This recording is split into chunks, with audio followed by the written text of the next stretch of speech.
This is Hydrangea paniculata limelight. It is a deciduous shrub.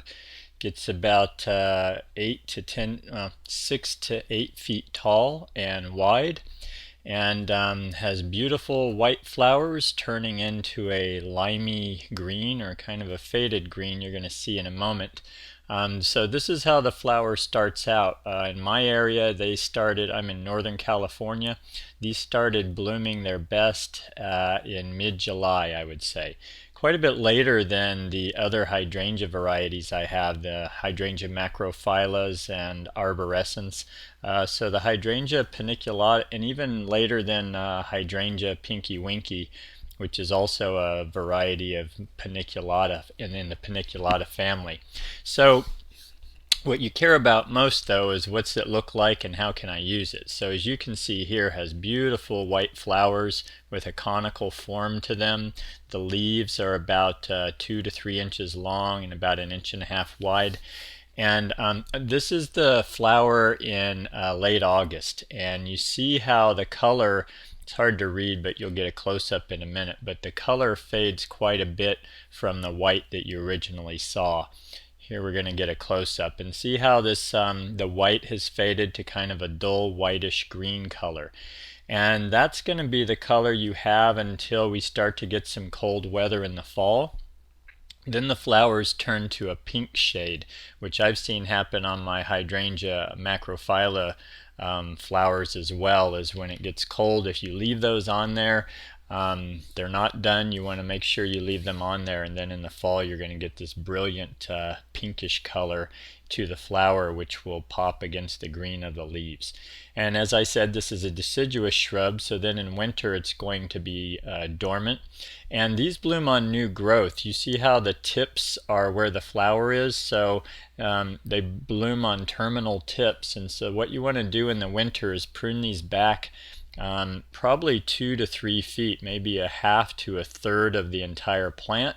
And what that does is the energy that the roots have stored will push a nice new chunk of growth of about another 2 feet or so, and on that new growth you'll have your new bloom for the following season.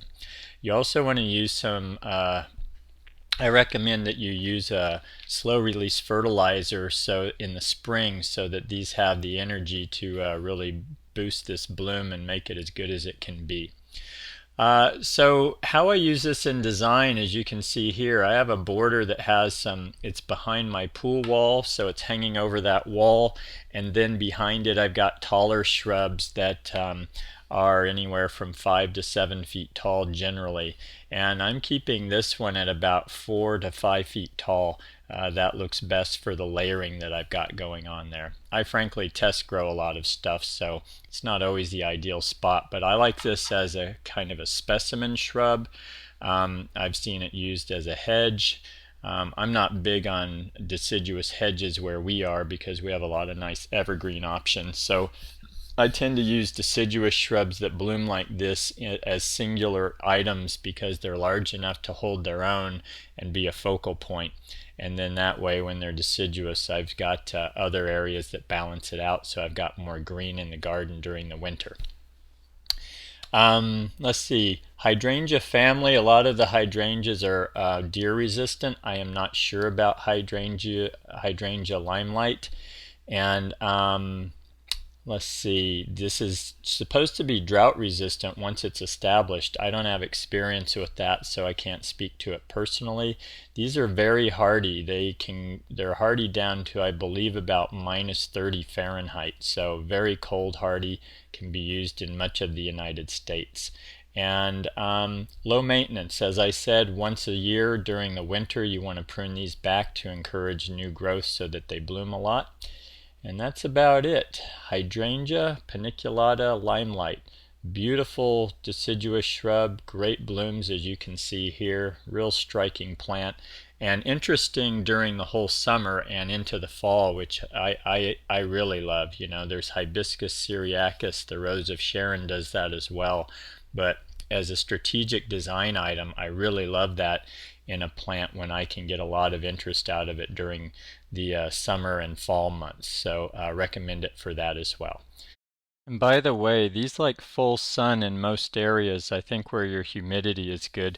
I'm in a very dry area. Our humidity's below 20%, and I like to give these protection from the hottest part of the day after 3 o'clock or so, just so they're not burning up. But this one gets full sun most of the day, but is protected by 3 p.m., and you can see it's quite happy here at the end of summer.